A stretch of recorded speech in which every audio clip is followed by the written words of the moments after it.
اعوذ باللہ من الشیطان الرجیم بسم اللہ الرحمن الرحیم۔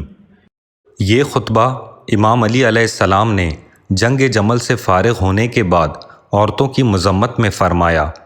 اے لوگوں، عورتیں ایمان میں ناقص، حصوں میں ناقص اور عقل میں ناقص ہوتی ہیں۔ نقص ایمان کا ثبوت یہ ہے کہ ایام کے دور میں نماز اور روزہ انہیں چھوڑنا پڑتا ہے، اور ناقص العقل ہونے کا ثبوت یہ ہے کہ دو عورتوں کی گواہی ایک مرد کی گواہی کے برابر ہوتی ہے، اور حصہ اور نصیب میں کمی یوں ہے کہ میراث میں ان کا حصہ مردوں سے آدھا ہوتا ہے۔ بری عورتوں سے ڈرو اور اچھی عورتوں سے بھی چوکنا رہا کرو۔ تم ان کی اچھی باتیں بھی نہ مانو تاکہ آگے بڑھ کر وہ بری باتوں کے منوانے پر نہ اتر آئیں۔ امام علی علیہ السلام کا یہ خطبہ جنگ جمل کی تباہ کاریوں کے بعد ارشاد فرمایا، اور چونکہ اس جنگ کی ہلاکت آفرینیاں ایک عورت کے حکم پر آنکھ بند کر کے چل پڑنے کا نتیجہ تھی، اس لیے اس میں ان کی فطرتی نقائص اور ان کے وجہ و اسباب کا ذکر فرمایا ہے۔ چنانچہ ان کی پہلی کمزوری یہ ہے کہ انہیں ہر مہینے میں چند دنوں کے لیے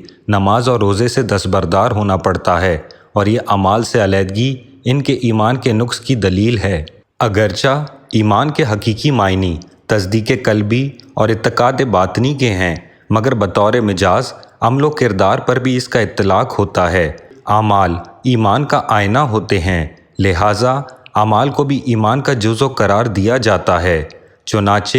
امام علی ابن موسیٰ رضا علیہ السلام سے مروی ہے کہ ایمان دل سے تصدیق، زبان سے اقرار اور ایذا سے عمل کرنے کا نام ہے۔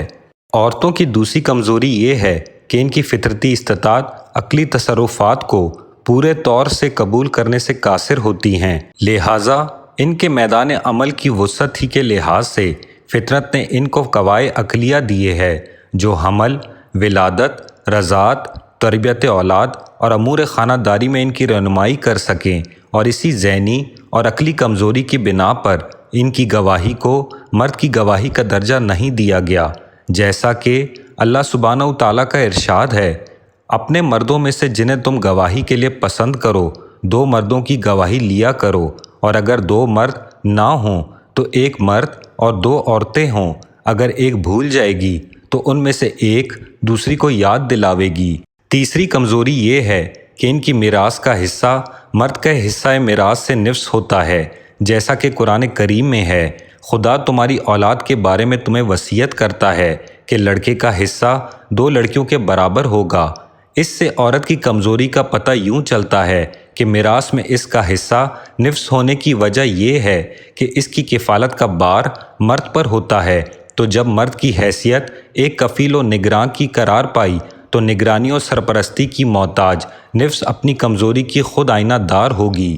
ان کی فطرتی کمزوریوں کی طرف اشارہ کرنے کے بعد امام علی علیہ السلام نے ان کی اندھا دھند پیروی اور غلط اطاعت کے مفاسد کا ذکر کرتے ہوئے کہا کہ بری باتیں تو خیر بری ہوتی ہی ہیں، اگر وہ کسی اچھی بات کے لیے بھی کہیں تو اسے اس طرح انجام نہیں دینا چاہیے کہ انہیں یہ خیال ہونے لگے کہ یہ ان کی خاطر اور رضا جوئی کے لیے بجا لائی گئی ہے، بلکہ اس طرح کہ وہ یہ سمجھ لیں کہ اس اچھے کام کو اس کے اچھے ہونے کی وجہ سے کیا گیا ہے، اس میں ان کی خواہش و رضامندی کا کوئی دخل نہیں ہے۔ اور اگر ان کو یہ وہم بھی ہو گیا کہ اس میں ان کی خوشنودی کو ملحوظ رکھا گیا ہے تو وہ ہاتھ پکڑتے ہوئے پانچا پکڑنے پر اتر آئیں گی اور یہ چاہنے لگیں گی کہ ان کی ہر بری سے بری بات کے آگے سر جھکایا جائے، جس کا لازمی نتیجہ تباہی و بربادی ہوگا۔